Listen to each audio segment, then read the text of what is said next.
your ruler. Zod. Your lands, your possessions, your very lives will gladly be given in tribute to me. How did I miss this, guys? How did I miss this?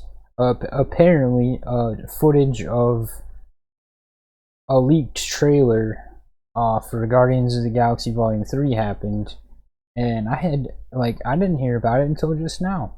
They leaked a trailer for Guardians of the Galaxy Volume 3, and I completely missed it. It's really humid. I gotta take a sip of water. Hold on.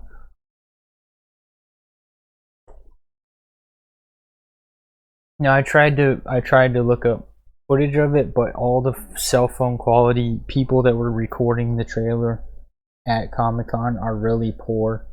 So instead of watching the really fuzzy cell phone footage, what we're gonna do is we're gonna watch a breakdown. So let's jump into it.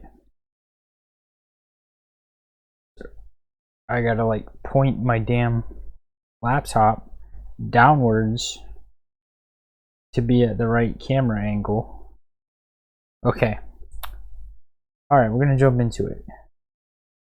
What's going on, everybody? Welcome back to the Cosmic Wonder. I'm your host, Warren Thompson, and at San Diego Comic-Con that happened over the weekend, we obviously got some major reveals when it comes to Phase 5 and Phase 6, but maybe something you don't know is that they actually gave us trailers and footage for Ant-Man and the Wasp: Quantumania and for Guardians of the Galaxy Volume 3. Now, unfortunately, these trailers were not shown to the public because they were not completely finished. In fact, James Gunn even replied to people on Twitter that wanted to see the trailer, stating that the visual effects just were not done for the trailer yet, so they didn't want to show it to the entire world. Which is completely understandable because when the trailer for She-Hulk first came out, people tore that thing apart over the visual effects. But the great news is that the trailer is done. They just have to polish it up a little bit, which means we should be getting it relatively soon. Of course, the Ant-Man and the Wasp trailer is going to come beforehand, where we'll get our first look at Kang the Conqueror, but in the meantime, we have a full description of what they showed for the Guardians of the Galaxy Volume 3 trailer, and we're going to go over all the details and break it down. Now, I'll go over two different accounts of trailer descriptions. One has a little bit of info, but the other is pretty detailed. Imagine if he never got casted as Star-Lord, he'd still be Here's fat. their description of the Guardians 3 trailer. They say, by the time of the third movie, the Ravengers are now being led by Gamora, who we see having a fun, banter-laden reunion with Peter Quill after their complicated relationship troubles in Avengers Infinity War and Avengers Endgame, as Peter tries to get Gamora to remember him. In the new footage screened to fans, set of course to Flaming Lips' Do You Realize, of course, James Gunn always picks great music, we see a glimpse of a young baby Rocket Raccoon in flashbacks, which will play a major role in Guardians Volume 3, as we explore his origins as the test subject of the cruel experimentation on the planet Half-World.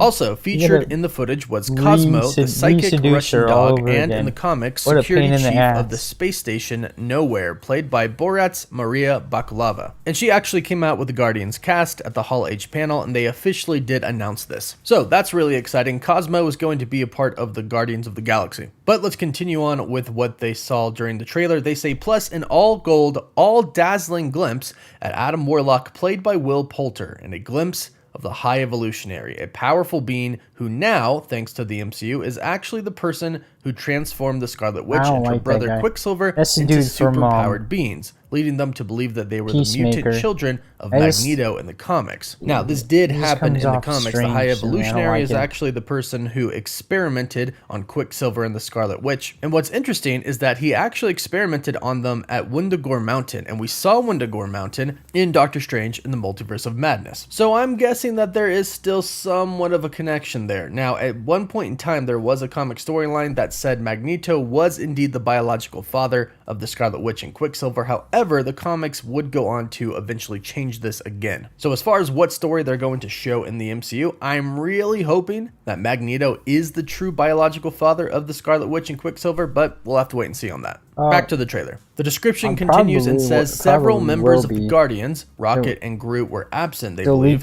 jump out of a ship onto what looks like a larger alien planet. They're each wearing brightly colored suits, each one different, blue, green, red, orange, and yellow. They're obviously going on a mission of some sort, and it's here where Peter tries to talk to Gamora about their past. He asks if she might be willing to open herself up, and she says, "I don't think so, Quinn," in which he replies, "Quill, it's Quill." At which point, Mantis tells Peter that they're on an open channel and really everyone can sucks. hear. It then He's shows back to Peter square and the rest one of with the her, Guardians all the way very back to embarrassed for volume Peter. one, The final parts of the having trailer to seem to be a bunch of re-seduce her. scenes shown pretty quickly. It says that it shows the Guardians in what looks like them opening up a store. It shows the evil monster from the beginning of Guardians 2. It shows Peter and the team getting off on what looks like an Earth neighborhood. And at the end, it shows the group all walking in slow motion, Groot now much thicker and more muscular, no Rocket, and Gamora walking in the background. Now, before we break it all down, let's go over this other trailer description from comicbook.com. It's much shorter, but is a little bit different. It says, Guardians 3 footage sees the Guardians captured by Ravengers,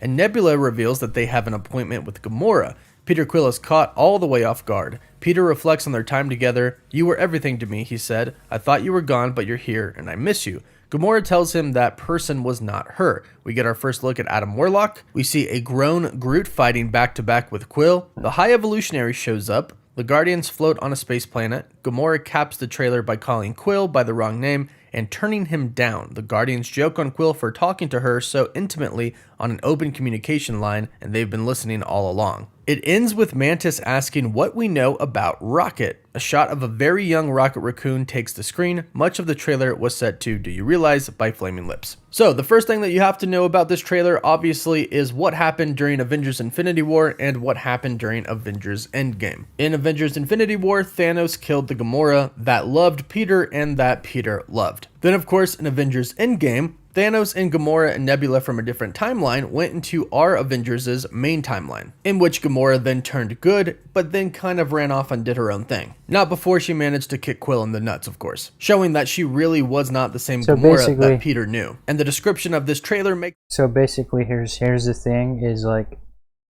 you see Joker behind me? I'm watching 60s Batman.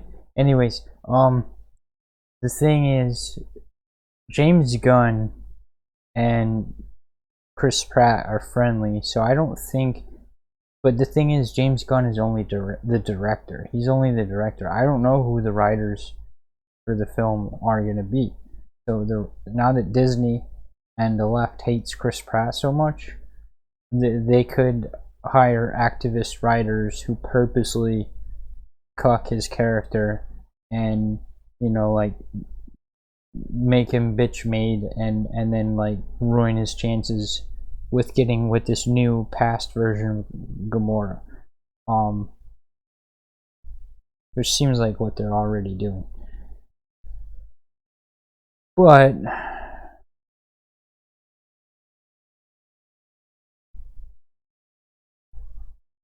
sorry, I got entranced by my overlay. Anyways, so but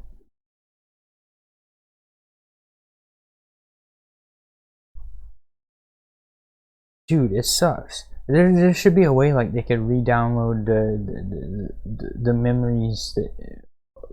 Anyways, let's jump back into it.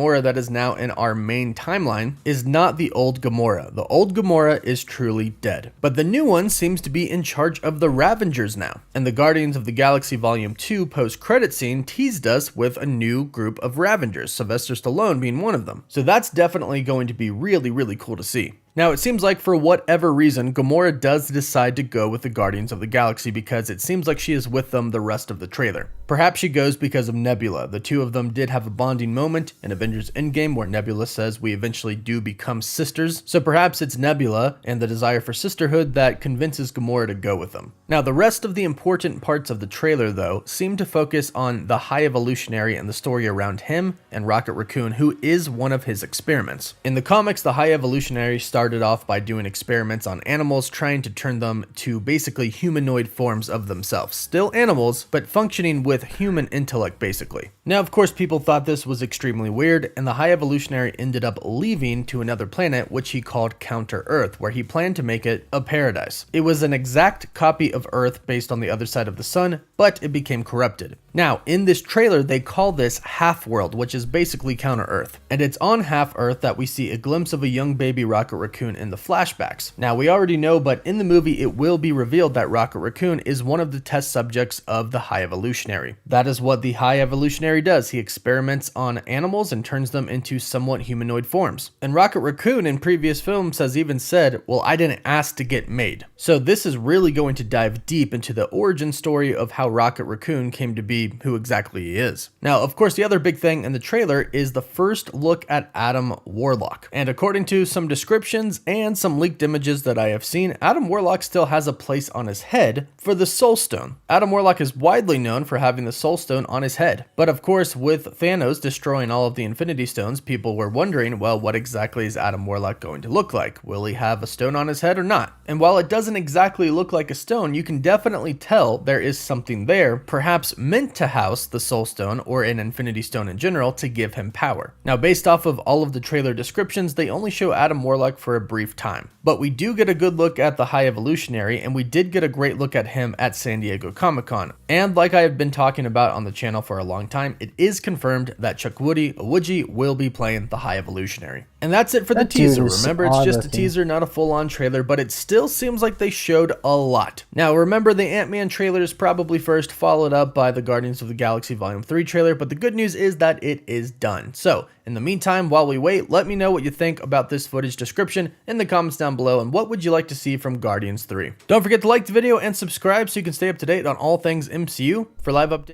Okay. It just sucks that she's complete, like, this is a past version of her that hasn't even met him yet, and now he's got to relay all the groundwork that he put in the first place. It's like he's kind of be funny, you know, be funny from scratch, be endearing from scratch, blah blah blah blah blah. It's like bust balls, be playful, all this stuff. And they never really even said if they hooked up the first. I mean, they made out, but did they? You know. Well, they're not.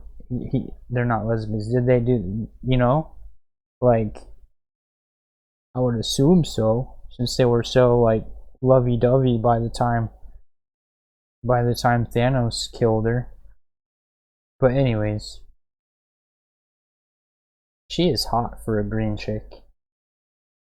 She's hot. Zoe Saldana is pretty hot too, but like, for some reason, her as Gamora is way hotter than her as Zoe Saldana, and I don't know why. But anyways, thanks for watching this video, and please subscribe and like and all that stuff, and I will catch you in the next one.